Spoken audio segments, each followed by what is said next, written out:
आता तुम्हीच मला सांगा की समजा भाजप बरोबर अजितदादांचा पक्ष आज आहे, आता भाजप बरोबर ते सत्तेत बसलेत, आम्ही विरोधात आहोत, आम्ही भाजपच्या विचाराच्याच विरोधात आहे, प्रतिगामी विचाराच्या विरोधात आहे।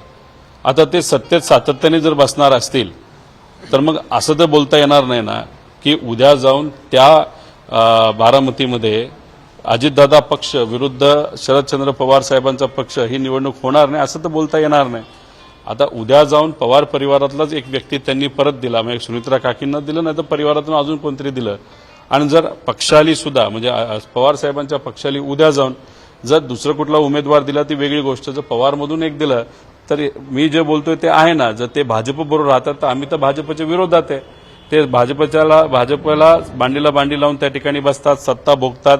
आज जे काही महाराष्ट्रामध्ये परिस्थिती त्याला ते सुद्धा जबाबदार आहेत। आम्ही विरोधात असल्यामुळे उद्या जाऊन आम्ही सुद्धा जर पवार परिवारातला एक व्यक्ती दिला तर पवार विरुद्ध पवार होऊ शकतं। ते तेव्हा होणार नाही जेव्हा अजितदादांचा आजचा पक्ष हा भाजपला सोडून सामान्य लोकांसाठी रस्त्यावर जेव्हा उतरेल आमच्यासारखं, तेव्हा मग नक्कीच पवार विरुद्ध पवार हे होणार नाही।